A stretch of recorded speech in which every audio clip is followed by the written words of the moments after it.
Time penalty 46, c'è Valentino qualcosa Rossi, per Valentino Rossi, cosa è successo? Intanto per prima cosa mi ci è voluto qualche giro per capire perché mi davano P4 e più 8. Allora mi sono messo a tirare come un pazzo.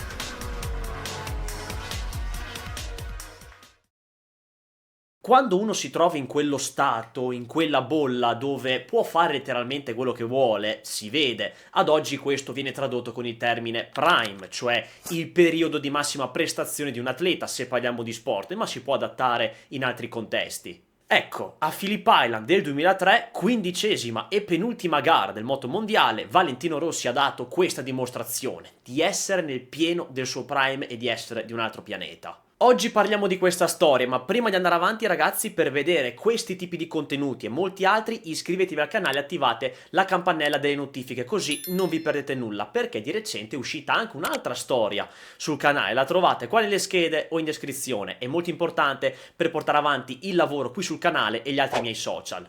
Però devo fare un appunto, purtroppo proprio l'ultimo video storia che è uscito qui sul canale ha ricevuto un ban dalla monetizzazione, quindi non posso guadagnarci e al momento, non avendo sponsor fissi qui sul canale, è importante cercare di fare ogni entrata possibile, così posso portare contenuti. La motivazione del perché non posso guadagnarci è ovviamente per copyright. Alcune immagini, anche se per pochi secondi e pochissime rispetto a tutte quelle che ci sono nel video, sono state segnalate come copyright. È una cosa a cui non posso andare in contrasto perché non ne vale la pena e non sto a ricaricare il video ormai che comunque era partito e sta andando bene. Da un lato è andata anche bene che non l'abbiano buttato giù del tutto, quindi guardo sempre il lato positivo e dico vabbè, tralascio un attimo i soldi anche se non navigo nell'oro, quindi bisogna raccattare tutto sul possibile, però comunque spero che possa fare altre visualizzazioni. Purtroppo la questione del copyright per noi creator è giusta da un lato, perché c'è chi paga per i diritti e non vuole vedere prendersi le proprie immagini, le regole vanno rispettate e vengono applicate, ci sta, non ci si può fare niente, ma dall'altro lato però spero che nel futuro possa essere rivista la politica del copyright, perché ad oggi per chi vuole creare un contenuto bello, interessante, senza voler rubare, fare gli stronzi o altro, è molto penalizzante, perché alla gente comunque piace vedere questo tipo di contenuti e quindi, dato che siamo in un mondo di inclusione e tutta sta roba qua, spero che un'apertura da questo punto di vista per chi fa questo lavoro ci sia. Questo per dirvi che so benissimo che in alcuni video che pubblico, soprattutto le storie, ci sono immagini potenzialmente segnalabili, sono spesso sul filo e comunque bene o male riesco a destreggiarmi per evitare le segnalazioni, però da adesso in poi metterò un po' meno immagini in movimento ma solo delle foto di repertorio, sperando che comunque il contenuto possa rendere alla stessa maniera, perché ovviamente è più bello e coinvolgente se si vedono le azioni in pista, ma purtroppo sono cose che sono sotto il mio controllo fino a un certo punto e quindi devo anche proteggere il canale. Detto questo, la stagione 2003 della MotoGP è la seconda che vede in pista le rivoluzionarie moto 4 tempi da 990 cm3, dopo che il 2001 è stata l'ultima annata dei bolidi stratosferici delle 500, vinta proprio da Rossi sulla pista di Phillip Island in quel duello storico contro Max Biaggi. Il 2002 è stato un anno di rodaggio, anche ibrido se vogliamo chiamarlo, perché la maggior parte delle moto erano sì le nuove 4 tempi, ma c'era ancora chi correva con le vecchie 500 come Alex Barros. Biaggi si è trasferito sulla Honda del team Camel Pramac Pons, mentre Capi Rossi ha scelto di accettare la sfida della Ducati marchiata Marlboro, che il 4 maggio del 2001 aveva annunciato il suo ritorno nella neonata MotoGP. Capirex è compagno di squadra di Troy Bayliss, che anche lui ha accettato due grandi sfide, non solo quella di passare alla Ducati, ma quella di passare anche dalla Superbike alla MotoGP, dopo che nelle derivate ha chiuso secondo nel 2002 e nel 2001 ha vinto il suo primo mondiale. La Ducati però non è l'unica casa a debuttare in MotoGP, c'è anche la Kawasaki con Enzo Pitt, Alex Hoffman e Gary McCoy. Tuttavia è una stagione che inizia in modo tragico. Al primo Gran Premio del 6 aprile, quello di Suzuka, in Giappone, durante il terzo giro della gara, il pilota giapponese Daijiro Kato, campione del mondo nella 250, nel 2001 perse il controllo della sua Honda del team Gresini all'uscita della curva 130R, picchiò violentemente la testa, il collo e la cassa toracica sul muro vicino alla chicane finale, a circa 140 km/h. La gara andò avanti e terminò con la vittoria di Rossi davanti a Biaggi e Capirossi, e dunque tripletta italiana, ma i festeggiamenti è meglio lasciarli da parte. Kato in un primo momento viene rianimato, ma rimase in coma e morì dopo 2 settimane per infarto cerebrale il 20 aprile. La seconda gara della stagione spoiler a chi sarà il vero e anche inaspettato il rivale di Valentino Rossi per la stagione 2003, e sto parlando di Sete Gibernau, il compagno di squadra di Daijiro Kato, che nel 2002 correva in Suzuki ed ereditò la sua Honda ufficiale, e a Welcome c'entra il primo successo stagionale. Da quel momento ogni vittoria dello spagnolo sarà sempre dedicata al campione giapponese, con uno sguardo verso il cielo. A Jerez la Ducati conquista la sua prima pole con Capirossi, ma la gara è di Rossi. Rimonta Biaggi e vince con 6 secondi di vantaggio su di lui e Troy Bayliss, che conquista il primo podio in MotoGP, mentre Capirossi ruzzola al terzo giro e Gibernau al quinto. Primo zero stagionale per entrambi. A Le Mans c'è un meteo un po' instabile. La gara viene interrotta dopo 15 giri a causa della pioggia. Fino a quel momento stava dominando Rossi in solitaria sul sorprendente Alex Barros sulla Yamaha M1, Biaggi e Gibernau. La gara riparte per 13 giri, ma Valentino riparte lento e in quei primi giri Barros e Gibernau hanno un approccio migliore, mentre Biaggi si autoelimina con una scelta sbagliata delle gomme. Rossi torna sotto, si forma il terzetto che poi diventerà un duo, Barros si sfila e lascia che i due si scornino, e a 4 giri dalla fine va in scena uno dei duelli più scoppiettanti della stagione e della storia. Rossi e Gibernau si sorpassano e controsorpassano. All'ultimo giro Valentino è dietro e ci prova 2 volte nell'ultimo settore. Prima la curva 9, ma va largo e Gibernau incrocia. Poi di nuovo, perché vuole la vittoria, alla curva 11, l'ultima chicane, ma l'epilogo è uguale. Va largo e Gibernau incrocia e va a prendersi la seconda vittoria stagionale di forza, e il confronto con il dottore si accende sempre di più. Al Mugello però Rossi ristabilisce le gerarchie, domina, vince e c'è un'altra tripletta italiana. Dietro al dottore ci sono ancora Capirossi e Biaggi, e la gara successiva di Barcellona rimarrà impressa nella storia del motomondiale, che viene scritta con la prima vittoria della Ducati in MotoGP. Capirossi approfitta di un errore di Valentino che finisce in ghiaia, poi cerca di rimontare furiosamente, infrange pure il record della pista, ma non basta. Biaggi si stende e Capirex taglia il traguardo per primo. Rossi comunque limita i danni e fa secondo, anche se l'amaro in bocca c'è per aver buttato via una vittoria. Ad Assen piove, vince ancora una Honda, ma non è quella di Valentino, è quella di Sete Gibernau, che domina e fissa il terzo successo stagionale, confermando di essere il principale rivale di Rossi, che fa terzo nella sua gara più opaca della stagione, ed è tra l'altro il peggior risultato della stagione fino a quel momento, perché fino a prima aveva fatto primo o secondo. L'obiettivo per vincere il mondiale è salire sempre sul podio. Sapevamo che era difficile, però ho limitato i danni. Quelli 2 che erano davanti sono quelli anche che mi inseguono in campionato, ho perso pochi punti, quindi va bene. A Donington abbiamo un prologo, uno spoiler della gara di cui andremo a parlare a breve. Valentino taglia il traguardo davanti a tutti e torna a vincere, davanti a Biaggi e Gibernau. Ma a un certo punto, all'intervista al palco chiuso, Paolo Beltramo rivolge questa affermazione a Valentino. Sembra che durante questo secondo giro il Team Pons voglia fare il reclamo perché forse hai superato Capirossi con una bandiera gialla. Non so. Non lo so neanche io, non l'ho vista sicuro. Non ho idea, io... Eri in pieno recupero? Stavo recuperando, ho fatto 31,0 con 4-5 sorpassi da fare. Se fanno reclamo spero che non l'accettino, e comunque anche se lo accettano la gara moralmente l'ho vinta io. Certo, quello è sicuro, questa sarebbe la 45esima vittoria tua, linea ad Alberto Porta con Max Biaggi. 54esima, scusate. Bravo Valentino. E va proprio a finire così. Il Team Pons, che ha interesse nel fare il reclamo perché Biaggi è secondo e potrebbe vincere, lo fa e porta a casa l'approvazione della direzione gara. Rossi prende 10 secondi di penalità per aver passato Capirossi al secondo giro in regime di bandiera gialla. Biaggi quindi vince e Rossi scende terzo dietro a Gibernau. La direzione di gara non ha visto il mio sorpasso, non c'è stato nessun reclamo ufficiale. Questo non va bene e Pons ha usato la TV per diffondere la notizia. Posso dire che è vero, che ho passato Capirossi con le bandiere gialle, ma non le ho viste. Lo stavo passando e lui era tra me e la bandiera. È come quando non vedi il cartello di un'autostrada perché c'è un camion tra te e lui. Quelli di Pons, se avevano i coglioni, dovevano fare il reclamo scritto, con nome e cognome. Invece si sono comportati da furbi e mafiosi. Se dovevo perdere da Biaggi, questa è la maniera giusta. Però aggiungo che in queste cose Biaggi spesso non c'entra nulla. Lui è stato squalificato nel 1998, lo capisco. Vi ricordate cosa aveva detto Valentino ai microfoni alla fine della gara del 2002, sempre a Donington, quando Biaggi gli passò a tanto così sulla linea del traguardo? Lui è solito fare queste stronzate. Evidentemente gli tira il culo arrivare dietro tutte le domeniche. Ciao. Un anno dopo la situazione si ribalta e lo dice lo stesso Rossi. Mi tira il culo, sono 2 volte che perdo a causa di regole non chiare. In Francia, quando hanno cancellato 15 giri, e qui. C'era la tentazione di fare un controreclamo, ma accettiamo. Anche Biaggi non sente sua questa vittoria e anche lui fa riferimento a quell'episodio di Barcellona di qualche anno fa. Io sono soddisfatto della mia gara, ma capisco quello che prova Rossi, perché mi è successa la stessa cosa a Barcellona nel 98. Io quella volta però ho perso un mondiale, o perlomeno la possibilità di giocarmelo fino alla fine, una beffa decisamente maggiore. Non mi sento né ripagato né vendicato da questo verdetto, ne prendo solo atto. Al Sachsenring va in scena un altro duello d'antologia fra Rossi e Gibernau e la spunta ancora lo spagnolo per 6 millesimi. Lo fa dopo che è uscito più veloce dall'ultima curva, dato che Rossi ha voluto proteggere l'ingresso e alle interviste è parecchio scocciato. Ho fatto un grande errore l'ultima curva, non serviva neanche andare interno perché non mi avrebbe mai passato.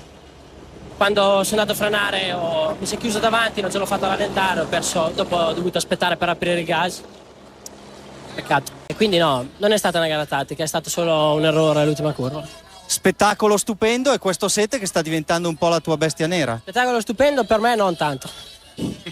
Grazie. E adesso il campionato sembra diventare interessante. Alla fine della prima parte Rossi è sempre primo a 187, Gibernau continua a rimontare e va a 158, quindi a meno 29, poi Biaggi a 130 e le 2 Ducati di Capirossi e Bayliss.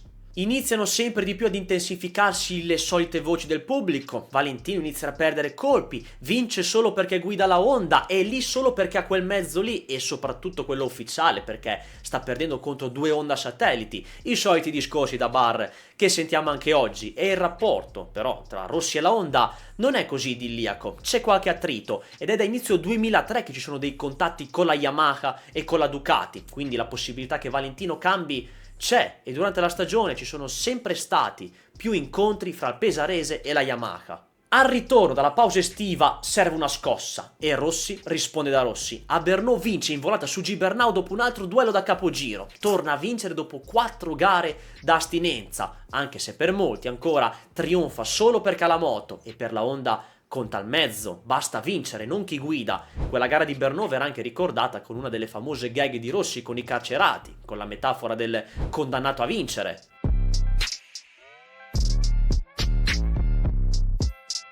All'Estoril batte Biaggi con autorità, in Brasile vince in solitaria e a Motegi, il luogo in cui comunicherà la Honda che non rinnoverà il contratto e passerà alla Yamaha, questa volta finisce secondo dietro Biaggi e Hayden, fa il primo podio da rookie dopo essere arrivato dal Moto America. Nonostante sia arrivato quarto, sul traguardo finisce terzo perché Tamada viene squalificato per questo contatto con Gibernau all'ultimo giro e dunque l'americano sale terzo mentre Gibernau da quinto passa quarto dopo quel contatto. A Sepang, di nuovo in solitaria, Rossi chiude i giochi e si porta a casa il suo quinto titolo mondiale. Ed eccoci al tema del video. Si arriva a Phillip Island e Rossi è campione del mondo e nel pieno del suo primo prime con una superiorità che ormai sfiora l'imbarazzo, ed è proprio lì in Australia che quella superiorità verrà raccontata nella sua forma più pura, e Guido Meda, prima che inizi la gara, lo dice chiaro. Un Rossi che è stato dominatore a livelli imbarazzanti nel corso di questi giorni, come abbiamo già sottolineato con Loris Reggiani, che ci ha parlato del passo che aveva Rossi nelle prove. Ma allo spegnersi dei semafori il suo start non è perfetto. Rossi perde posizioni, dopo poche curve si ritrova sesto. All'apice delle prime fasi di gara il gruppo di testa è compatto e molto aggressivo. Tra i protagonisti ci sono Troy Bayliss, pilota di casa, Sete Gibernau, Marco Melandri, Loris Capirossi e Nicky Hayden, con cui Rossi ingaggia una lotta serrata prima di risalire posizioni. Ma in questo inizio è Marco Melandri sulla sua Yamaha M1 ad essere galvanizzato, andando a prendersi la leadership della gara. Al quarto giro esce di scena proprio Troy Bayliss. Melandri va molto largo all'ingresso della curva 4, solo che Bayliss era ancora più in là. I due si toccano e l'australiano ha la peggio, finendo per terra in una maniera non proprio bellissima. Il pilota viene portato fuori in barella. Il giro successivo Rossi infila Melandri mentre Carlos Ceca prova ad attaccare Jacques, ma non affonda deciso l'attacco e rimane dietro. Alla fine di quel giro Valentino regola anche Hayden e si mette davanti a tutti, seguito poi da Melandri che con decisione passa l'americano all'ingresso della curva 1, mentre la 4, dove è caduto Bayliss, non è nelle migliori condizioni, è piena di ghiaia e molto pericolosa. Rossi è ormai scappato, rifila secondi agli inseguitori che hanno formato un bel gruppetto e stanno lottando fra di loro. Lima il record della pista che aveva fatto un anno fa di circa 11°, mentre Biaggi è inspiegabilmente in 22esima posizione, dovendo dunque dimenticare questa gara. Ma a un certo punto, durante tutta la sua tranquillità davanti a tutti, ecco che arriva il colpo di scena per Valentino Rossi. Time penalty 46. Valentino Rossi, Valentino Rossi, cosa è successo? Cosa ha fatto? Time penalty, 10 secondi di penalità per Valentino Rossi. Penalità di 10 secondi, e il motivo è chiaro, si ripete la storia di Donington. Riavvolgiamo un attimo il nastro. Il giro dopo la caduta di Bayliss, quando ha passato Melandri, c'era ancora la bandiera gialla e quindi non si scappa. Come è successo in Gran Bretagna, il verdetto è lo stesso, solo che qui la direzione gara lo vede a gara in corso e infligge la penalità subito. Ci sono 2 bandiere gialle in quel punto. La prima all'interno della curva 4, forse poco visibile per i piloti quando vogliono affrontare la curva, ma ce n'è anche un'altra proprio di fronte a loro quando arrivano in staccata. Mancano 15 giri e quindi con questa penalità, nonostante 3 secondi 8 di vantaggio, Rossi finirebbe dietro tutto il gruppo composto da Melandri, Capirossi, Gibernau, Hayden, Ukawa e Cecca. Quindi la vera lotta per la vittoria è quella che avviene in quel secondo gruppo, che inizia a sgretolarsi, perché Melandri si stende ed è dolorante al polso, che si tramuterà poi in una frattura alla clavicola, e Capirossi scappa in seconda posizione, che a fine gara diventerà prima se tutto rimane così. Il team avvisa Rossi tramite la tabella sul traguardo, sperando che capisca, e forse sì, perché subito dopo, a partire da 12 giri dalla fine, spuntano dei caschi rossi nel riquadrino del 5 volte campione, equivale al giro veloce. Prima tocca il 32,0, poi a 11 giri dalla fine abbatte il muro del 32 e spara un 1.31.843, rifilando 6 decimi a Capirossi in un giro. È chiaro che sta iniziando a spingere e deve andare a fuoco per tenersi la prima posizione. Intanto per prima cosa mi ci è voluto qualche giro per capire, perché mi davano P4 e più 8 e io dicevo no, ma sono primo da solo, cioè cosa vuol dire? Allora ci ho pensato e ho capito che forse era per quello. A quel tempo era un termine sconosciuto, ma se lo diciamo oggi è ben chiaro. Allora mi sono messo a tirare come un pazzo. Per Rossi a questo punto è Hammer Time. A 10 giri dalla fine ha 8 secondi di vantaggio su Nicky Hayden, che in quel momento è terzo, quindi se continua ad aumentare il ritmo si assicura il podio. Al 17° giro di 27 spara un altro giro veloce, 1.31.723. È 8 decimi più veloce di Capirossi e ora ha un vantaggio di 9 secondi e 7 su Nicky Hayden, sempre terzo, e quindi il podio per il momento è assicurato e mancano solo 3 decimi per fare l'impresa, almeno per stare sul gradino. A 8 giri dalla fine, alla conclusione del 18° giro, altro che solo 3 decimi per finire entro i 10 secondi, Rossi spara un 1.31.421, distruggendo completamente il record della pista. Ha abbassato di circa 8 decimi il record del 2002 e rifila altri 8 decimi a Capirossi. Valentino è ormai certo della seconda posizione. Il giro successivo alza il suo crono a 1.31.776, ma gira comunque più forte di Capirex di altri 7 decimi e ha 11 secondi di vantaggio su Hayden, ma solo 6 sul pilota Ducati, a cui stanno cercando di segnalare che al momento è primo. Certo, è difficilissimo, perché evidentemente Loris è difficile che capisca questo. Noi abbiamo messo vale meno 10, probabilmente ha capito, però gli mettiamo più 1 col vantaggio dei secondi su Valentino. Speriamo lo capisca, è l'unico modo per farglielo capire. Avrà capito oppure no che si sta giocando la vittoria? Rossi probabilmente ha capito subito della penalità, mentre per Capirex bisognerà aspettare il commento a fine gara. Nei prossimi 2 giri Rossi vuole sempre l'impresa, riabbassa ancora sul 31,5 mentre Capirossi gira su una media del 32,4, anche se ha una battuta d'arresto sul 32,8 e ora il distacco fra i due a 6 giri dalla fine è di 8 secondi e 8. È incredibile ma vero, a Rossi manca solo 1 secondo e 2 per compiere l'impresa, 22 di 27, Rossi 1.31.655, Capirossi 1.32.790, 1 secondo e qualche spicciolo di differenza. Questo significa un distacco di 9 secondi e 962 millesimi. Mancano solo 38 millesimi da compiere nel prossimo giro per varcare la soglia di 10 secondi.